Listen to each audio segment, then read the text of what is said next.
COVID-19 new safety measures to prevent possible fourth wave of COVID-19. Commissioned to partner the Christian Council of Ghana and all churches in its effort to drop the HIV prevalence rate in the country. And Morocco suspends all incoming flights over Omicron virus as Congolese variant is placed under surveillance in Europe.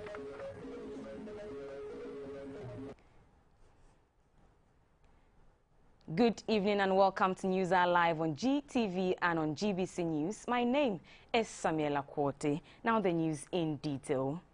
Government has announced additional measures to control the spread of COVID-19 ahead of the Christmas festivities. The measures will focus on securing Ghana's ports, especially the Kotoka International Airport, by scaling up surveillance in the wake of a possible fourth wave in Europe and South Africa. The Director General of the Ghana Health Service, Dr. Patrick Kumar-Boaji, announced this at a news briefing in Accra on Sunday. So in preparing for Christmas, we are going to ensure that we have our logistics are prepared. Logistic management, whether test kits, etc., that needed to be able to anticipate any surge or also continue our surveillance to be able to look at that. We are going to look at isolation centers to ensure that they are ready to take isolation should there be. But that's not what we are. All the work we are trying to do is to ensure that we don't have to isolate too many people, or don't have to treat more people, but that we'll still prepare for that. Our contact tracing will be strengthened and reactivated as we still continue, and our risk communication will be enhanced as we are doing now. We are going to engage religious organizations and other stakeholders on Christmas to ensure that preparation, all these activities, parties are all done in accordance with the protocols to prevent us getting any challenges. We are going to monitor the enforcement of system protocols for such as the mass gathering. We need to intensify that. We are going to work in close collaboration with the security service to ensure that these protocols are respected. We want to use the opportunity also to appeal to specific institutions to institute and monitor adherence to the protocols at their workplaces, including vaccination mandate. They feel that. Now, the Ghana Health Service has declared the month of December as Vaccination Month. The service through next month will scale up vaccination exercise by doubling teams, using various locations to get more people vaccinated. The exercise is part of efforts by the government to get a larger number of the population immune to the virus. The Director General of the Ghana Health Service, Dr. Patrick Kumar-Boaji, said vaccination is the surest way to deal with the virus. So December is going to be declared as the month of vaccination, and to be launched by the Honorable Minister on 30th of November 2021. That's Tuesday coming. This Monday, which I'm going to announce,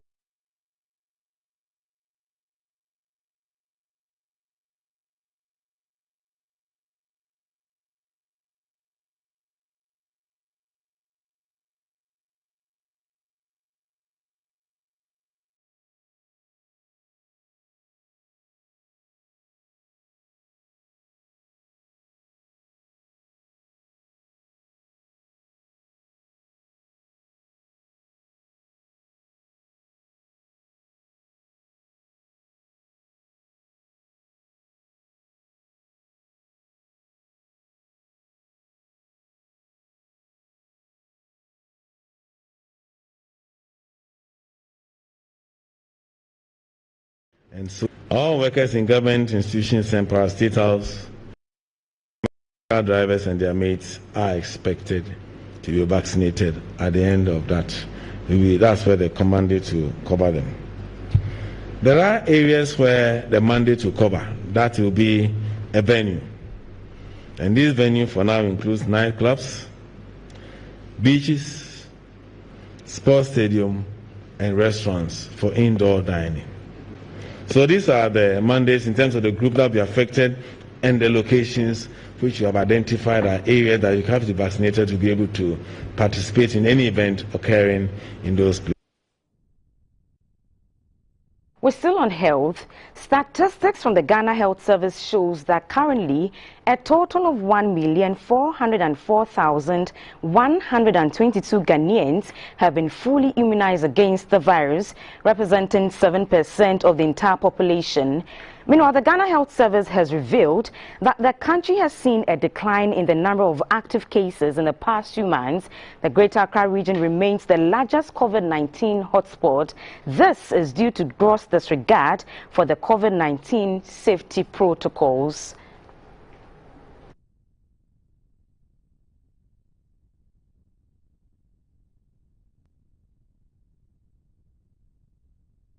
The Ghana AIDS Commission is seeking partnership with the Christian Council of Ghana and all churches in its efforts to drop the HIV prevalence rate in the country. From current statistics, more than 300,000 people in the country are said to be living with the virus. The Director General of the Ghana AIDS Commission, Mr. Tremianto Ahene, says with Christians making up of more than half of the country's population, their support is critical in the Commission's national strategic plan of eradicating the virus by 2025.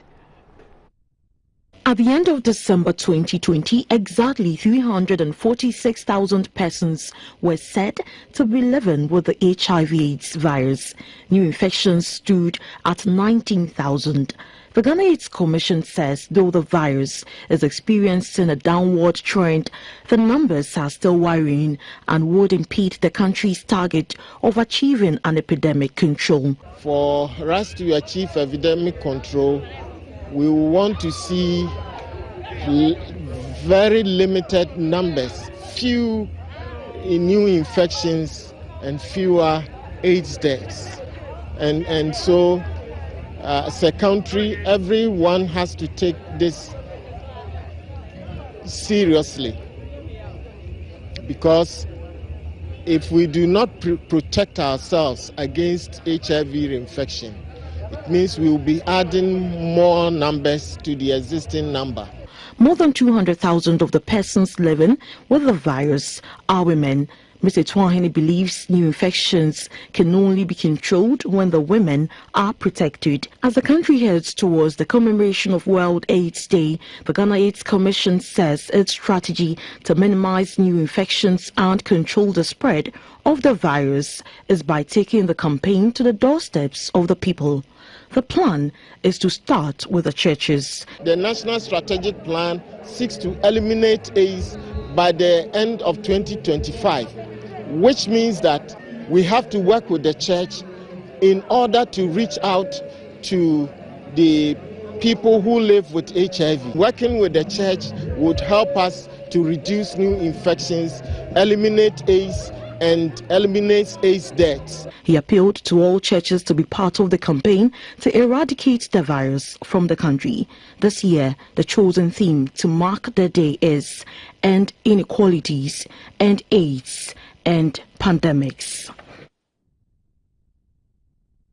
Now, 4 pirates on Wednesday, November 24, were killed and 4 others captured after they engaged in a shootout with the Royal Danish Navy frigate HDMS Esben Snare during an anti-piracy deployment in the Gulf of Guinea off the West African coast. The frigate was deployed this year to contribute to the international operation against pirates. The Danish Prime Minister Ms. Mette Frederiksen, who was in Ghana on a working visit, commended the soldiers for the timely intervention, adding that ship has made a significant contribution to security in the Gulf of Guinea. Ofera Adako has more. The ship Esben Snare responded to the reports of pirate activities on the Gulf of Guinea and headed to the scene. However, it dispatched its Royal Danish Air Force MH-60R helicopter in advance to survey the area. The helicopter sighted a speedboat that afternoon with 8 men on board in the vicinity of merchant ships in the area and observed that the boat was carrying a number of piracy-associated tools, including ladders.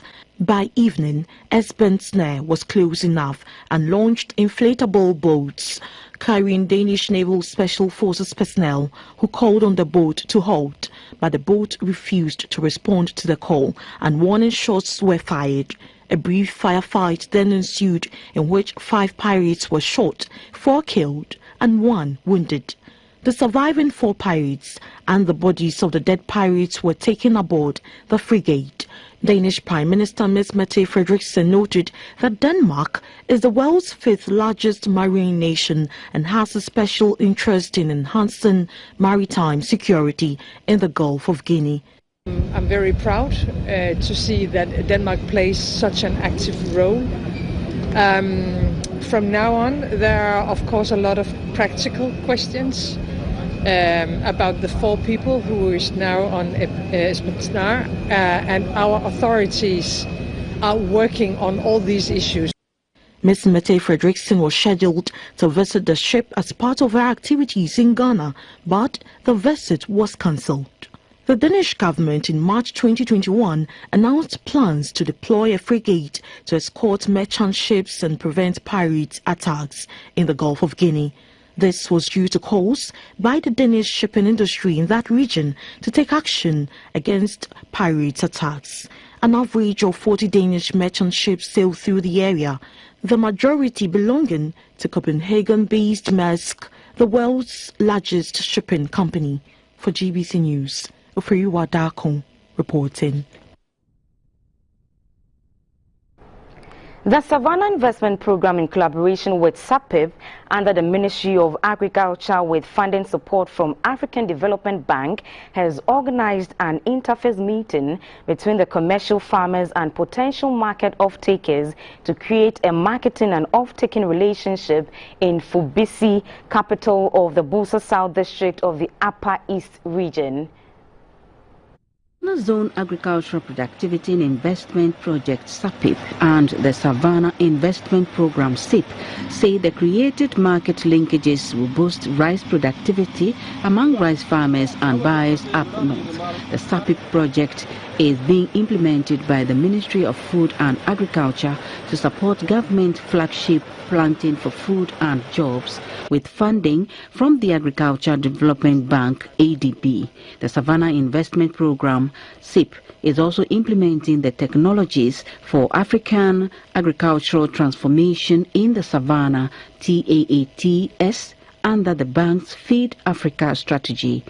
The TAATS initiative aims to test at scale viable commercial conservation agriculture system in the northern Savannah ecological zone to promote maize, soybean, rice, poultry value chains. The overall goal of the SIP is to reduce importation of animals' protein, enhance competitiveness of the poultry industry, improve small ruminants breeds, and contribute to improve food and nutrition. The linkages the project implementers say are expected to facilitate and create more sustainable market access and other support services for value chain actors where smooth business deals can be operated. In an interview with GBC News, a rice farmer at the Fumbisi Rice Valley, Chief James Adawina, said with support from SAPIP, he has cultivated 120 acres of rice and is anticipating a bumper harvest. The major challenge of farming is the production level. Land preparation is a challenge. Most of the farmers have no tractor to plow. When you don't have tractor to start, some are still harvesting rice because they have no machinery to farm. The West Mamprushi Municipal Director of the Ministry of Food and Agriculture, MOFA, Mr. Suleimana Alassan, believes the move by SAPIP and partners to link rice farmers to buyers is timely. Marketing is one of the major challenges that is facing farmers after production. It's not only market, but a good market. So these off-takers who are ready to mop up whatever that we produce in our district is something that is laudable. An agribusiness and value chain development specialist with SAPIP, Mr. Wilson Duku, said his outfit was ready to address the farmers' market concerns, the reason it created the market linkages. On how far the project has gone, Mr. Duku said the Ministry of Food and Agriculture in the past focused only on production without enough attention on markets and processing, but that has been overturned. Farmers at the meeting lauded MOFA for supporting them with more farm inputs. They also appealed to government through the MOFA to provide them with more combined harvesters. The Council of the Presbyterian University College of Ghana has appointed Professor Ebenezer Odrowusu as the university's new president. Professor Odrowusu was the immediate past vice-chancellor of the University of Ghana. He takes over from the outgoing president, Professor Emmanuel Obeng. The moderator of the Presbyterian Church of Ghana, Right Reverend Professor Joseph Obriebuamante, announced this when he addressed the 15th congregation of the university at Abetifi in the Eastern region. A total of 586 graduates of the university met all the requirements for the award of degree certificates. 83 graduates made up of 43 males and 40 females had first class, 275 obtained second class upper, while 216 had second class lower, with 12 obtaining third class. The outgoing president of the Presbyterian University College, Reverend Professor Emmanuel Adobin, said government has a significant role to play in the survival of private tertiary institutions in Ghana by supporting them, especially after the devastating effect of the COVID-19 pandemic. This, he said, should include investments in ICT infrastructure in the country, in all educational institutions, and formulation of appropriate policies that will guide, support, and direct tertiary institutions. We want to appeal to the heads of churches to do some advocacy work on this for us. We are all in the business of training Ghanaians for Ghana. And the perception that private universities are established for profits is very untrue. At least I know this from Presbyterian University College experience. So in the name of fairness, government should support the private universities, especially the non-for-profit ones, to benefit from the GET Fund. The GET Fund is a common fund put together by all Ghanaians. The moderator of the Presbyterian Church of Ghana, Right Reverend Professor Joseph Obriebuamante, commended the outgoing president of the university for his numerous achievements for the school. He hinted that it was through his effort that the school has completed all processes to be elevated to chartered university status. The university has seen a lot of improvements, and some highlights include improved academic work, improved staff development, improved infrastructure, improved administrative structures, and the religious heritage of the university has been improved. Under his tenure, the university was recognized and ranked very high by Webometrics ranking of world universities. Students who excelled in their various programs of studies were awarded. Miss Grace Asantua Cranton was adjudged the overall best student.